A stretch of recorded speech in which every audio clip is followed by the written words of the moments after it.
아무튼 우리가 코로나가 언제 끝날지는 알 수 없으나 서로를 위해서 열심히 축복하면서, 제가 코로나 초기에 여러분들하고 함께 그렇게 기도를 했었잖아요. 하나님, 고센 지방의 은총이 우리에게도 충만하게 하옵소서. 제가 그렇게 기도를 했잖아요. 애굽에, 고센은 애굽의 한 자그마한 변두리, 한 조그만 땅이에요. 지역이에요. 그럼에도 불구하고 그 애굽 전역에 나머지 막 심각한 재앙들이 애굽의 전역에 벌어질 때에도 고센 지방만큼은 평안했었단 말씀이에요. 제가 코로나가 시작되면서 그 내용을 가지고 함께 기도를 한 적이 있었었죠.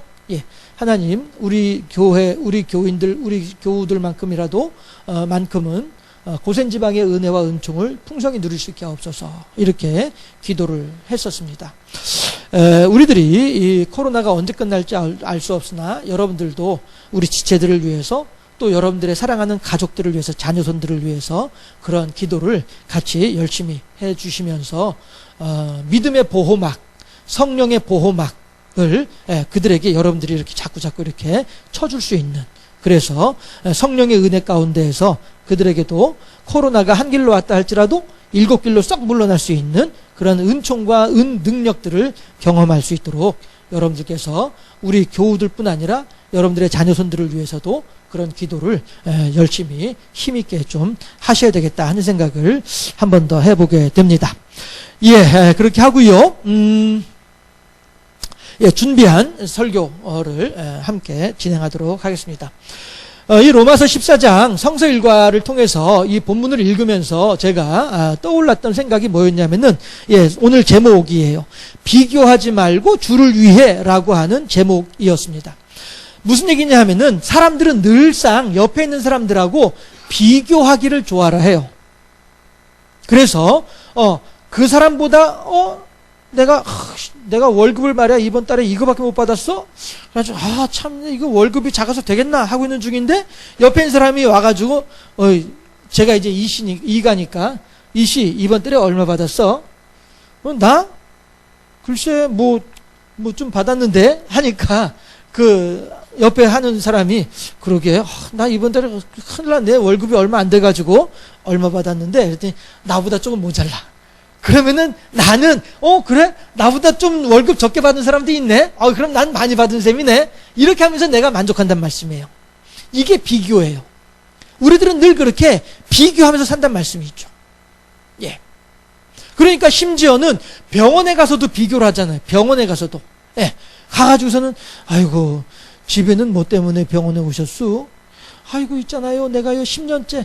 그래요? 난 5년밖에 안 됐는데 내가 당신보다 낫네, 이런단 말이죠. 병원에 가서조차도.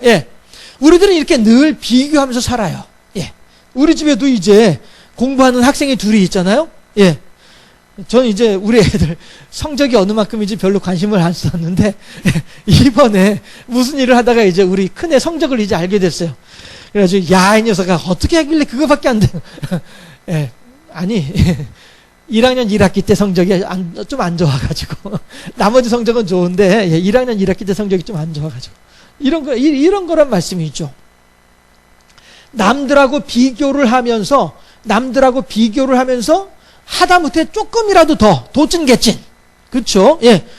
도나 개나 어차피 하나 가구 두 개 가구 말판 쓰기는 어려운 건 마찬가지인데도 불구하고 그래도 도보단 개가 낫지. 도토리 키재기 하면서 말이죠. 우리들은 그렇게 살아가고 있단 말씀이에요. 도토리 키재기 하면서 그렇게 만족하면서 살아간단 말씀이죠. 이게 인간의 본성이더라라고 하는 것이죠. 그런데 오늘 본문을 읽으면서 제가 본문을 하나님 이 본문으로 어떻게 설교를 할까요? 라고 하면서 본문을 묵상하고 읽고 있는 가운데 떠올랐던 것이 보이던 게 그게 보이더란 말씀이에요.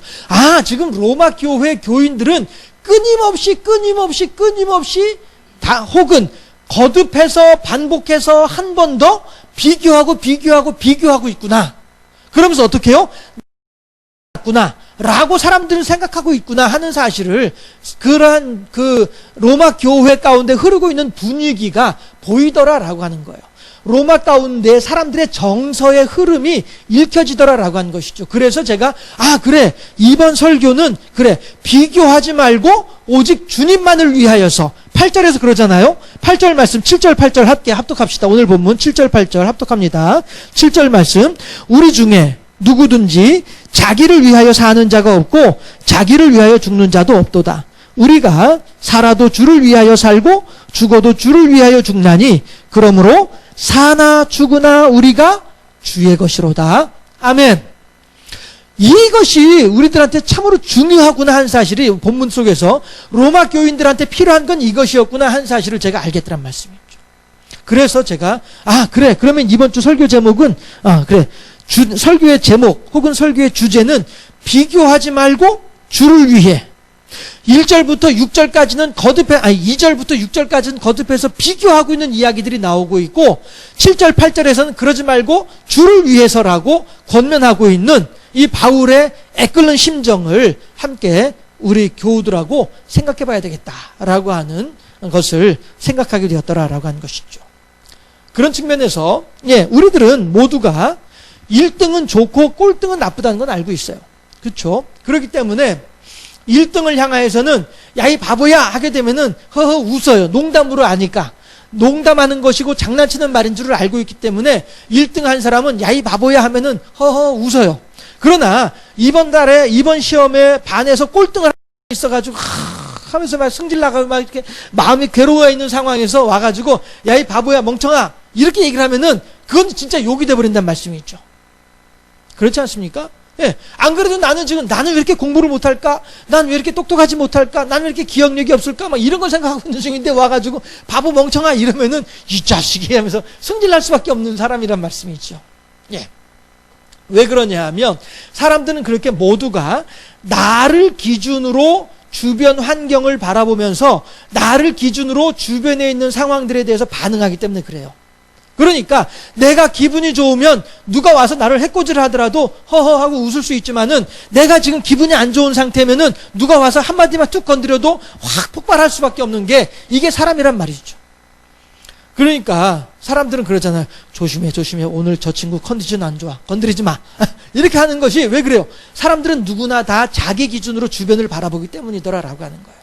그런 면에서 봤을 때에 내게 약하다라고 하는 부분, 나는 왜 이렇게 공부를 못하지? 꼴등의 성적표를 받아보고 난 왜 이렇게 기억력이 안 좋지? 난 왜 이렇게 멍청하지? 라고 생각하고 있는 사람한테 바보야 멍청아 하게 되면 그게 욕이 되는 것처럼 1등 성적표를 가지고 있는 사람한테 와가지고 야, 이 바보야 하면 그게 농담이 되는 것처럼 사람들은 나 스스로가 알고 있어요. 내가 무엇이 약한지, 무엇이 지금 모자란지, 무엇이 부족한지 사람들은 스스로가 다 알고 있어요. 그리고 그것에 대해서 내가 감추고 싶고 그것이 드러나는 것이 싫다 보니까 예민하게 반응하는 거란 말씀이죠. 내가 꼴등이라서 내가 바보이고 내가 멍청이고 내가 기억력이 나쁘고 내가 공부 못하는 거 알고 있단 말씀이에요. 그런데 와가지고 야, 이 바보야 멍청아 이렇게 하면은 성질이 나는 수밖에 없는 거란 말씀이죠. 오늘 로마 교인들도 마찬가지로 로마 교인들도 바울이 지금 3가지의 사례를 들어서 이야기를 하고 있습니다만은 이 또한 바울이 지금 현재 로마 교회에 이것이 가장 필요한 말이구나. 요즘 제가 이제 오후 예배 때 골로새서를 여러분들과 함께 생각을 해보고 있잖아요. 골로새서도 마찬가지로 골로새에서 목회를 하고 있던 에바브라가 바울에게 와서 로마 교회에 지금 로마 감옥에 갇혀 있는 바울에게 와서 선생님 지금 골로새 교회에서 이런 일들이 벌어지고 있습니다 라고 한 것을 보고를 하니까 그 소식을 듣고서 골로새 그 편지를 썼던 거란 말씀이 있죠. 그런 것처럼 로마서도 마찬가지로 로마 사람들의 소식을 듣고 로마 교회가 어떤 상황이 있다는 사실을 알고 거기에 합당하게 맞춤형 교육, 눈높이 교육을 하고 있는 거란 말씀이에요. 로마 교회에게서는 이것이 필요하니까 이것에 대해서 가르쳐주고 있는 것이고 골로새 교회는 그것이 필요하니까 그것에 대해서 언급하고 있는 거란 말씀이죠. 그렇게 생각을 해볼 때에 로마 교회 14장에서 이렇게 바울이 썼던 이유는, 글을 썼던 이유는 뭐냐 하면, 로마 교회 사람들이 지금 이 문제를 가지고 사람들 사이에서 왈가왈부가 많다는 사실을 들었단 말씀이죠. 그러면은 왜 왈가왈부합니까? 내 주장이 옳아, 너의 주장은 틀렸어 라고 스스로가 강조해서 말을 하고 있기 때문에 왈가왈부가 생기는 거란 말씀이죠. 제가 한 번씩 설교할 때 여러분들한테 한 번씩 그런 말씀을 드리는데요. 제가 갓 20살, 21살 이즈음에 소유냐라고 하는 책을 읽은 적이 있었어요.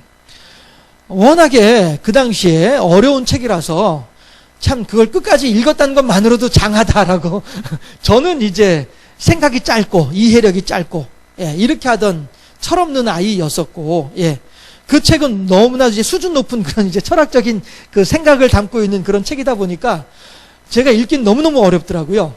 그래도 어쨌든 그거를 다 읽었다는 것만으로도 칭찬받을 만한 그런 이제 내용의 책입니다만은 그 많은 그 책이 두꺼웠었거든요. 그런데 그 중에서도 지금까지 기억에 남는 건 딱 한 구절이 있어요. 딱 한 구절 기억에 남는 것이 있는데 그게 뭐냐 하면은 사람들 앞에서 자기의 주장하는 목소리가 커질수록 큰 소리로 자기의 것을 의견을 주장할수록 소리가 커질수록 자기의 주장에 논리에 자신이 없다는 증거다.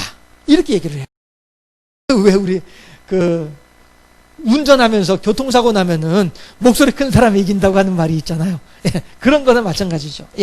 내 논리가 약하다는 것을 알수록 나의 논리를 주장하는 목소리는 커진다는 거예요.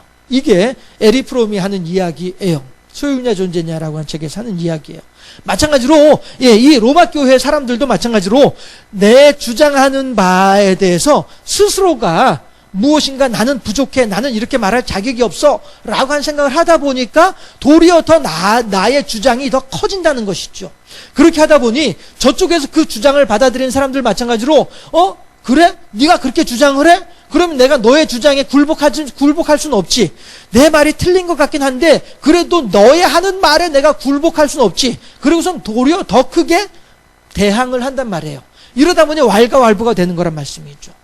지금 로마 교회는 그러한 흐름이 정서상 그러한 흐름이 있다는 사실을 오늘 14장 2절부터 6절까지 내용을 통해서 알 수 있겠더라라고 하는 것입니다. 그런 측면에서 봤을 때에 그럼 과연 로마 교회 사람들이 대체 어떤 문제를 가지고 이렇게 왈가왈부했을까? 이것을 가지고 한번 얘기를 해보죠. 미국에 가면은요 한인교회가 있는데요. 저도 이제 전해 들은 이야기입니다. 교회 이름이 왼발교회랍니다. 레프트 풋 처치. 교회 이름이 왼발교회랍니다. 그런데 왜 왼발교회냐면 그게 한인교회래요. 왜 왼발교회냐면은요 목사님이 세족식을 할 때 왼발 먼저 씻겨야 된다라고 주장하는 사람들이 있어가지고 이게 교회 안에서 분란이 돼가지고 떠가지고 교회를 세웠대요. 그래가지고 그 교회는 왼발 교회랍니다. 레프트 처치. 그런 교회도 있다는 거예요. 세족식을 할 때 오른발 먼저 씻기든 왼발 먼저 씻기든 예수님이 어느 발 먼저 씻겠다는 얘기 없거든요. 그럼에도 불구하고 그 왼발 교회 사람들은 무슨 논리로 왼발을 먼저 그렇게 주장한지는 모르겠습니다만 아무튼 간에 왼발 먼저 씻게 된다라고 하는 걸 주장하면서 그 주장에 동의하는 사람들이 모여서 새롭게 왼발 교회라고 하는 교회를 세웠다는 거예요. 이렇게 각자 자기의 주의 주장은 교회 안에서 다양한 그러나 다만 그 주의 주장이 목적이 뭐냐 하는 거예요. 비교해서 그 인간하고 나하고 비교해서 내가 그 인간보다 조금이라도 높아지기 위한 목적으로 주의 주장을 펼치고 있는 것이냐, 아니면 오직 주의 영광을 위하여 사나 죽으나 주님의 것이로다, 오직 주의 영광을 위하여서 이 주의 주장을 펼치고 있느냐, 이걸 우리들이 봐야 된다는 것이죠. 그런 면으로 봤을 때 로마 교회 사람들이 지금 펼치고 있는 주의 주장은 자기의 것을 펼치고 있는 거예요. 자기의 고집을 피우고 있는 거예요. 바울은 그러니까 그들을 향해서 그것이 아니다. 오직 우리들의 살아가는 것은 오직 하나님께만 영광 돌려드리는 것이 되어야 된다. 우리들은 사나 죽으나 주님의 것으로서 주님께만 영광 돌려드리는 그런 삶을 살아야 된다. 이걸 지금 바울은 가르치고 있는 거란 말씀이죠. 그랬을 때에 본문 내용은 간략하게 그냥 넘어가도록 할게요. 그냥 제가 여기 적어 놓은 대로만 읽도록 할게요. 그래야 시간을 줄일 수 있을 것 같아요. 예. 해서 오늘 본문에서 이 1절에서 바울은 결론을 제시하고 있습니다. 1절 14장 1절 말씀 한 번 더 합독해 보도록 할까요? 1절 말씀. 믿음이 연약한 자를 너희가 받되 그의 의견을 비판하지 말라. 이게 오늘의 결론이에요. 제 7절 8절 말씀과 더불어서 1절 말씀이 오늘의 결론이에요. 무슨 얘기냐면은 믿음이 연약한 자를 너희가 받아라 라고 하는 말은요, 여기서 그러면은 너희는 어떤 사람들입니까? 믿음이 강한 사람들, 믿음의 수준이 높은 사람들, 믿음이 훌륭한 사람들, 이런 사람들이 너희들에 포함된 사람들이 있죠. 문제를 일으키고 자기의 주의 주장을 펼치고 있는 사람들은, 자기의 고집을 따라서 주의 주장을 펼치고 있는 사람들은 아직 믿음이 연약한 사람들이에요. 아직 어린 사람들이에요. 그러니까 한 살이라도 더 많이 먹은 네가 참아라. 한 살이라도 많이 먹은 네가, 한 살이라도 신앙의 연조가 더 높은 네가 그 사람을 받아라. 받는다는 말이 무슨 말이에요? 수용해라면 그 사람의 말을 이해해 주어라. 그 사람이 주장하는 거를 그냥 그렇구나 하고 용납해 주어라 라고 하는 것이죠. 할아버지가 자기의 수염을 쥐고 흔드는 손자를 향하여서 그 부모가 와가지고 뜯어 말리려고 하면은 내버려 두어라 라고 한 이유가 왜 그렇습니까? 할아버지로서 이 버릇없는 손자를 받아주는 이유가 뭡니까? 사랑하기 때문에 받아주는 거죠. 수염을 쥐고 흔드는데 그 손자를 두고서 괜찮다 내버려 두어라, 그래 오냐 잘한다 이게 이게 받아주는 거예요. 믿음이 연약한 사람들을 너희들이 받아주어라. 믿음이 좋은 너희들이, 믿음이 성숙한 너희들이, 믿음이 연약한 사람들이 뭐라고 얘기를 하더라도 그래 하고 수용해 주어라. 왜? 아직은 몰라서 그러니까. 그러나 조금 더 지나서 알게 되면 그렇게 하지 않을 것이니까 걱정하지 말고 기다려 주어라. 이것이죠. 해서 그의 의견을 비판하지 말라.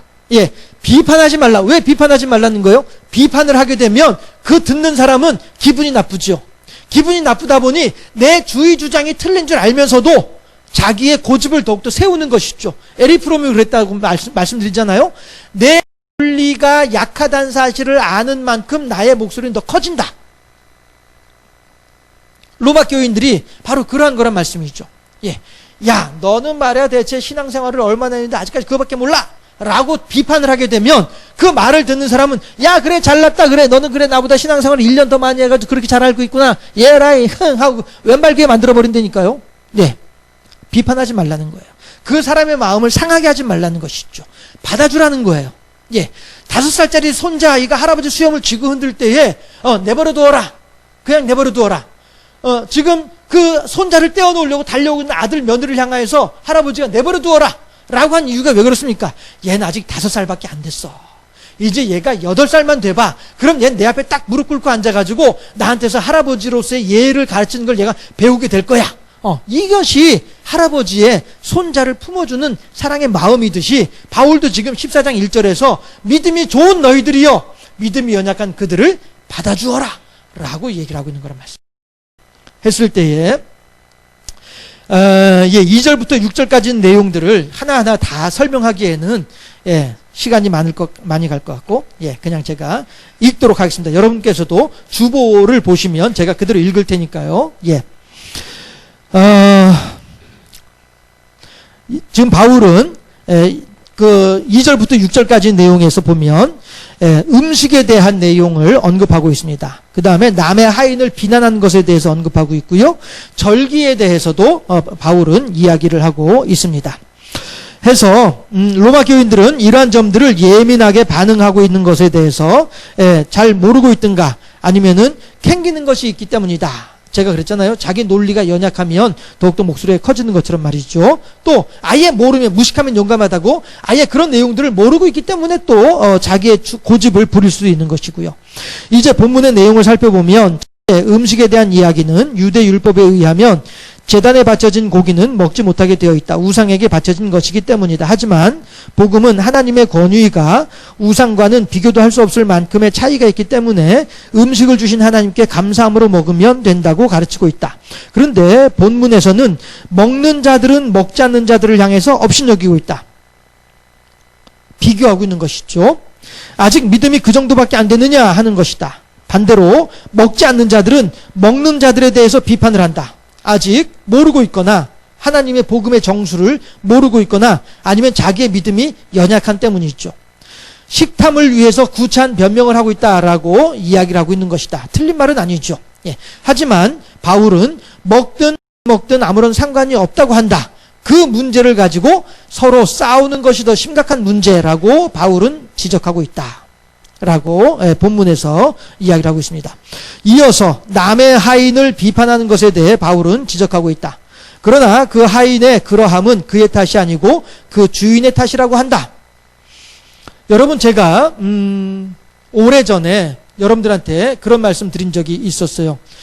제가 그 신문 칼럼을 읽다 보니까 이명박이라고 하는 사람이 대통령이 된 직후에 쓴 칼럼이었었어요. 뭐라고 썼냐 하면, 이제 이러한 성향의 사람이 대통령이 되었기 때문에 공무원들도 마찬가지로 그러한 성향의 공무원들이 될 것이다 라고 예측을 하는 칼럼을 쓴 적이 있었어요. 그런데 실제로 그때 공무원들은 일 안 했어요. 그때 공무원들은 일하지 않았습니다. 그 증거가 뭐냐 하면은 이명박 박근혜 때 정권 때 공무원들이 일을 하지 않은 증거가 있다고 한다면 그게 뭐냐면은 메르스하고 사스였었어요. 그리고 여러 가지 구제역 같은 거 하고 뭐 이런저런 이제 그 조류독감 같은 거 있었을 때 그 한 예예요. 그때 공무원들은 그 많은 짐승들을 살아있는 채로 살처분했었잖아요. 여러분들도 다 아시잖아요. 구덩이 파가지고 거기다 집어넣어 버렸단 말씀이에요. 그렇죠? 공무원들이 그 일을 하고 나니까 밤에 잠을 못 자는 거예요. 그 짐승들이 죽어가면서 내는 소리들 때문에 이게 환청이 돼가지고 그 장면들이 막 떠올라가지고 잠을 못 자요. 그래서 실제로 자살한 공무원들도 있었어요. 그 말은 다시 말하면은 공무원들이 일을 하지 않았다는 증거예요. 그런데 이제 문재인이라고 하는 사람이 대통령이 됐어요. 그러고 나니까 이제 공무원들이 일을 하는 거예요. 아프리카 돼지열병 그렇게 막 돌아다니더라도 살처분하는 거 없잖아요. 그렇죠? 다 예방하고 있단 말씀이에요. 신문에는 지금 워낙 코로나 때문에 아프리카 돼지열병이 어떻게 되는지 별로 관심이 없지만은요. 예, 저 같은 사람은 그것 관심 있게 보고 있거든요. 그런데 그 집단 살처분하는 거 하나도 없어요. 그만큼 공무원들이 일을 하고 있다는 거예요. 이게 무슨 얘기냐면은 지도자의 어떠함에 따라서 그 밑에 있는 사람들의 어떠함이 결정되는 거란 말씀이죠. 그거를 어느 학자가 예견을 한 적이 있었어요. 이명박 정권 초기에. 그런데 보니까 정말로 그렇더라고요. 그런데 오늘 바울도 지금 그 얘기를 하고 있잖아요. 하인에 대한 이야기를 하면서 남의 하인을 비판하는 것에 대해서 바울은 지적하고 있어요. 그 하인의 그러함은 그 하인이 그렇게 잘못하고 있는 것은 그 하인의 탓이 아니고 그렇게 명령하고 그렇게 지시하고 있는 그 주인의 탓이란 말이에요. 바울이 지금 하는 얘기가요. 그러면서 그 뒤에 뭐라고 하냐면은 마찬가지로 제가 이제 원고에 써놓기를 마찬가지로 어떤 사람의 어떠함도 하나님께서 하실 일이니 그에 대해 왈가왈부하지 말라고 가르치고 있다. 이거는 우리가 좀 직접 보는 게 좋을 것 같아요. 14장의 4절 말씀이에요. 4절 말씀 함께 합독해 보도록 하겠습니다. 14장 4절 말씀. 남의 하인을 비판하는 너는 누구냐? 그가 서 있는 것이나 넘어지는 것이 자기 주인에게 있음에 그가 세움을 받으리니 이는 그를 세우시는 권능이 주께 있음이라. 아멘. 그 하인이 그렇게 행동을 하는 것은 그 주인이 이렇게 명령을 했기 때문이에요. 그러므로 너희들은 그 하인을 탓하지 말고 하인을 그렇게 명령하고 지시하고 있는 그 주인의 문제란 말씀이죠. 그러나 그 주인조차도 어떻게 하나님께서 세우실 것이다. 그러니까 너희들이 그거 가지고 왈가왈부 서로 간에 하지 말아라. 이 얘기를 하고 있는 것이죠. 그 다음에 제가 원고를 그대로 또 넘어가서 읽도록 하겠습니다. 다음으로 나를 낮게 여긴다는 말은 명절, 절기를 의미하는 것이다. 로마 사람들은 수없이 많은 우상들을 섬기고 있었으며 그 우상들마다 기리는 날이 따로 있었다. 우리나라에서도 예전에, 지금은 잘 안 지키지만 예전에 24절기가 있었잖아요. 한 달에 2번씩 절기가 있었잖아요. 그런 것처럼 이 로마 사람들한테 수많은 그 우상들을 섬기는 명절들이 있었다 하는 것이죠. 우리 기독교인들과 연관되어서 중요한 의미를 짓는 명절이 있는데 이것이 바로 성탄절입니다. 우리 기독교인들은 이 날을 성탄절이라고 말을 하지만은 로마 사람들은 이 날을 바커스의 날이라고 얘기를 합니다. 매년 12월 25일은 로마 사람들이 술의 신 바커스를 기리는 날이다. 우리들이 그 피곤할 때 바카스. 예. 그 바카스가 우리나라 발음으로 바카스이지만 실은 이제 외국 발음으로 하면 바커스거든요. 예, 술의 신이에요. 예, 그러니까 우리는 지금 피곤할 때 술의 신을 마시고서 자양강장제 피로를 풀고 있는 것이죠. 예. 그렇게 이제 바커스를 기리는 날이었다.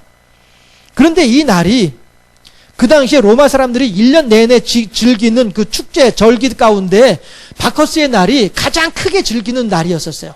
가장 많은 사람들이 로마에 모이는 날이 바커스의 날이었단 말이죠. 12월 25일이었단 말이죠. 그리고 이 날은 특별히 더 많은 사람들이 로마에 모여들어서 축제를 즐기곤 했었다. 기독교 신자가 된 로마의 황제 콘스탄틴이 12월 25일에 바커스 우상을 섬기기 위해 로마에 모여있는 사람들을 어떻게 하면 좋을까 생각을 하다가 기독교인으로서 로마의 황제가 기독교인으로서 이 백성들을 어떻게 하면 좋을까 생각을 하다가 그래 이 바커스의 날에 로마에 사람들이 많이 모이니 이 바커스의 날을 술의 신 우상을 섬기는 날이 아니라 예수님의 탄생을 기리는 날로 바꿔버리자 라고 한 거예요. 그렇게 콘스탄틴이 아이디어를 짜낸 것이죠. 예. 그렇게 해서 이 날을 예수님이 탄생한 날로 지키도록 명령을 했습니다. 실제로 학자들은 예수님이 탄생한 날은 1월 6일이 맞을 것이다 라고 학자들은 연구 결과 그렇게 내놓고 있어요. 그러나 아마 이 당시에도 예수님의 생일은 1월 6일이다 라고 하는 사람들의 이야기들이 전해져 내려오고 있었을 것이라고 생각이 되어져. 이건 제 얘기예요. 예. 다만 그럼에도 불구하고 콘스탄틴이 12월 25일을 예수님 탄생의 날이다라고 못 박은 데에는 바커스의 날, 우상을 섬기는 날을 하나님께 영광 돌려드리는 날로 바꾸고자 하는 순수한 신앙의 열정을 가지고 이렇게 했더라라고 하는 사실은 분명하다라고 하는 것이죠. 그 결과 술의 신 바커스를 섬기는 날이 이제는 기독교 신앙을 전파하는 날로 변하게 되었다.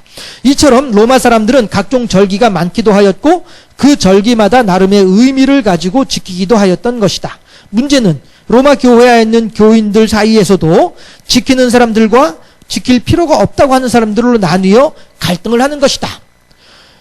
초대 교회에 있어서 가장 큰 문제는 뭐냐 하면 기독교 신앙을 받아들였음에도 불구하고 기존에 자기들이 섬기던 신앙들, 유대인들은 유대교를, 이방인들은 이방의 신들을 섬기는 그 예법 가운데에서 100% 빠져나오지 못했다라고 하는 거예요. 지금 우리들로서는 이해가 안 되는 내용이죠. 그러나 그 당시에는 충분히 그럴 수 있는 상황들이었었어요. 왜냐하면 아직 기독교 신학이 정립되어 있지 않은 상황이었기 때문에 그래요.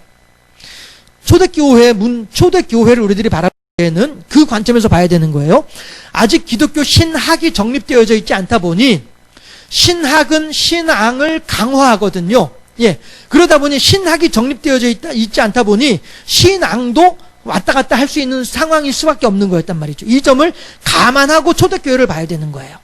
해서 유대교인들 가운데 있던 유대교를 신봉하던 사람들이 예수 그리스도의 십자가의 복음을 믿게 되면서도 아직까지도 유대교의 그러한 그 흔적들, 습관들을 완전히 버리지 못했던 것처럼 이방신을 섬기던 로마 이방인들도 마찬가지로 각자 자기들을 섬기던 신들에 대한 그 흔적들, 잔재들을 완전히 버리지 못하고 여전히 이렇게 어슴푸레하게 같이 짬뽕이라고 표현을 해야 되려나요? 이렇게 가지고 있는 것이 그 당시 사람들의 모습이었다는 것이죠.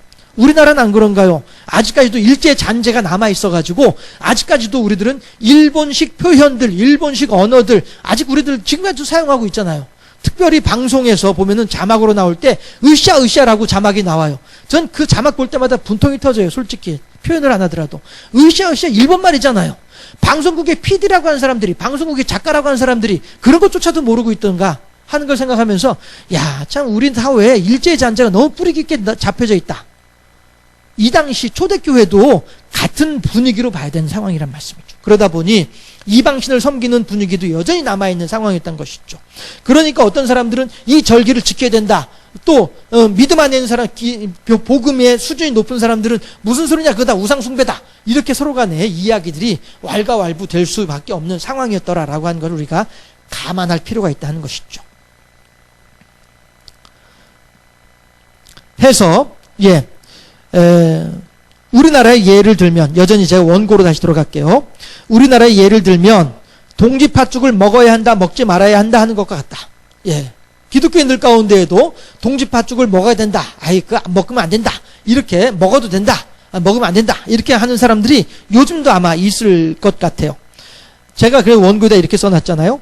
이 점에 대해 목사님의 생각은 어떠하냐고 하신다면 저의 대답은 안 먹어도 상관없으나 그 뭐 동지팥죽 안 먹는다고 해서 뭐 액 때문에 나한테 애군이 들어온다든가 그런 건 아닙니다. 동지팥죽 안 먹어도 우리들은 얼마든지 하나님의 성령의 돌보심 가운데에서 평안하게 안전하게 지낼 수 있습니다. 네, 동지팥죽 안 먹어도 상관없습니다. 그러나 우리 조상들이 이렇게 살았구나 하는 것을 생각하는 것은 괜찮다는 것이죠. 우리 조상들이 하나님을 모를 때에는 이렇게 만신에 대해서 두려움을 가지고 이렇게 만신에 대해서 어려운 마음을 가지고 불편하게 살았구나. 그러나 우리들은 지금 하나님을 믿으면서 얼마나 행복하게 살아가고 있는가, 이런 것들을 다시 한번 생각해 볼 수 있는 지금 측면에서는 동지팥죽 얼마든지 먹을 수 있다는 것이죠. 또 팥죽이 얼마나 맛이 있습니까? 그렇지 않아요? 네. 그러니까 굳이 동지라고 하는 개념을 거기다 개입시킬 필요 없이 그냥 팥죽으로 먹는 거죠. 음식으로 먹는 거죠. 하나님께서 우리들에게 주신 음식으로 감사합니다 하면서 먹는 거죠. 예. 그러면서 또 한편으로는 맞아, 우리 조상들은 하나님을 모를 때에는 만신에 대해서 두려움을 가지고 있어서 이것도 어렵고 저것도 괴롭고 저것도 힘들고, 맞아, 우리 조상들은 그렇게 살았어. 그런데 우리들은 참 감사해. 이렇게 우리들이 생각하면서 맛있게 먹으면 아무 문제 없다. 저는 그렇게 생각하고 있습니다. 바울도 마찬가지로 각각 자기 마음으로 확정할지니라 라고 얘기를 하고 있죠. 무슨 얘기입니까? 스스로 알아서 판단을 해라 라고 한 것입니다. 이 말은 더 이상의 우상 숭배를 그치고 오직 주님만을 섬기는 결단을 요구하는 것입니다. 제가 오늘 새벽에 잠자면서 오늘 설교 본문을 잠자면서 설교 본문을 생각을 했었거든요. 그래, 맞아. 로마 교회에는 믿음이 성숙한 사람이 있고 믿음이 연약한 사람이 있는 것처럼 지금 이 바울이 쓰는 편지도 마찬가지로 믿음이 성숙한 바울이 아직 믿음이 연약한 로마 교인들을 향하여서 보내고 있는 편지구나, 가르침이구나, 이 생각을 제가 오늘 자면서도 그 생각을 하면서 잤었는데요. 예, 여러분 안 그렇습니까? 우리들은 그렇게 모두가 다 누군가의 가르침을 받으면서 우리들은 살고 있어요. 예, 누군가의 설명과 누군가의 도움을 받으면서 우리들은 지금 지내고 있다라고 하는 것이죠. 그런 측면에서 봤을 때 그렇다 한다면 나 또한 내가 처해 있는 삶의 환경에서 나와 누군가를 비교하면서 아유, 그래도 내가 저 사람보단 낫구나, 이렇게 비교하면서 만족할 것이 아니라 하나님의 은혜와 사랑 가운데에서 그를 비교함으로써 내가 만족할 것이 아니라 내가 주님을 위하여 그에게 섬기고 주님을 위하여 그에게 봉사함으로써 만족할 수 있는 이 삶이 우리들에게 필요하겠구나 하는 생각을 다시 한번 여러분들과 나누고 싶은 거예요. 그것이 뭡니까? 비교하지 말고 오직 주를 위해서 우리들의 삶의 모습이 그 사람과 비교해서 도토리 키재기 그 알량한 거 요만큼 높아지는 거 그거 하나 가지고 내가 만족하면서 아유 하나님 감사합니다 이렇게 할 것이 아니라 그와 비교하지 아니하고 하나님께서 사랑하시는 그 사람을 향하여서 내가 어떻게 하면 하나님의 사랑을 그에게 나눠줄 수 있을까, 이것을 우리들이 고민을 하고 여기에 우리들의 마음을 집중해서 살아가게 되면 그것이 주를 위한 삶의 모습이 아니겠는가. 오늘 바울이 로마 교회 교인들을 향하여서 이 사람들은 성숙한 이런 문제거리들, 먹는 거, 남의 하인에 대해서, 절기에 대해서 이런 거 가지고 왈가왈부하려고 싸우려고 덤벼드는 사람들, 이런 사람들은 더욱더 믿음이 낮은 사람들이고 이 바울의 편지글을 읽고 있는 사람들은 그 사람들보다는 좀 믿음의 수준이 높아진 사람이란 말씀이 있죠. 그리고 바울은 지금 그 믿음이 높아진 사람에게 더 높은 수준에 있는 사람으로서 가르쳐주고 방향을 제시해주고 있는 거잖아요. 그러니 바울의 가르침을 이 사람들이, 로마 사람들이 듣고 믿음이 연약한 로마 교인들을 섬겨줌으로 말미암아, 돌봐줌으로 말미암아 모두가 다 주를 위한 인생으로 변화될 수 있기를 바라는 것, 이것이 로마 14장 1절부터 8절까지에 있는 바울의 마음이 아니겠느냐. 우리들도 마찬가지로 우리들 주변에 있는 사람들을 향하여서 그 사람들과 비교해서 알량한 높아진 것으로 말미암아 그 사람을 깔아뭉개면서 나의 만족을 추구할 것이 결코 아니라, 오늘 기왕에 우리들이 하나님의 성령의 세미한 음성을 들었다고 한다면 우리 또한 마찬가지로, 그래요 하나님, 로마서를 받아 읽어보는 로마 교인들과도 같이 나 또한 그렇게 오늘 하나님의 가르침을 받아 들었으니 저 또한 그렇게 우리 주변에서 마치 로마 교회에서 분탕질을 일으키고 있는 믿음이 연약한 사람들처럼 우리 주변에 있는, 나의 주변에 있는 믿음이 연약한 사람들을 나 또한 그들을 섬겨주고 그들을 돌봐주고 주를 위해서 그들을 위해서 수고하고 희생하는 그런 성숙한 사람이 될 수 있도록 나의 마음을 변화시켜 주시옵소서. 이것이 오늘 본문을 통하여서 우리들이 결단하고 하나님께 응답해야만 할 포인트가 아니겠는가. 다시 정리해드리면요, 바울이 있고 로마서 편지를 읽고 있는 로마 교인들이 있고요, 로마 교회 안에서 분탕질을 일으키고 있는 믿음이 연약한 사람들이 있습니다. 바울은 지금 이 믿음이 좋은 로마 교인들을 향하여서 새로운 방향을 가르쳐주고 있습니다. 그리고 이 로마 바울의 가르침을 읽은 로마 교인들은 분탕질을 일으키고 있는 믿음이 연약한 섬겨주고 돌봐줌으로써 로마 교회를 평안하여 든든히 세워져가는 교회로 만드는데 일조를 한단 말씀이죠. 왜? 주를 위해서. 우리들도 마찬가지로 오늘 성령의 세미한 음성을 통해서 이 말씀을 들었다고 한다면 우리들은 이제 로마서 편지를 읽고 있는 로마 성숙한 교인들과도 같은 그런 역할들을 우리들이 해야 된다는 것이죠. 그럼 우리들 주변에 있는 믿음이 연약한 로마 교인들은 누굽니까? 우리 주변에 있는 모든 사람들이 다 나의 섬김의 대상들이 있죠. 그럼 나는 이제 그들을 향해 가가지고, 야, 너 이거 알아? 모르지? 에이 바보같이 난 그거 알고 있어 이 녀석아. 이렇게 하면서 그와 비교해서 나의 만족을 얻을 것이 아니라 도리어 그 모르고 있지, 하나님께 이렇게 말씀하셨다니까 라고 하면서 생명의 말씀을 그들에게 전달해 줌으로써, 그들을 섬겨줌으로써 그들의 비판하고 그들의 화를 돋굴 것이 아니라 그들의 이해, 그들의 수용을 우리들이 추구함으로써 그들 또한 하나님의 말씀을 들으면서 그들의 신앙이 성장하고 성숙할 수 있는 길을 열어주는 이런 역할을 우리들이 해야만 한다. 하나님께서 우리들로 하여금 이러한 종의 사명을 오늘 우리들에게 맡기고 계신다.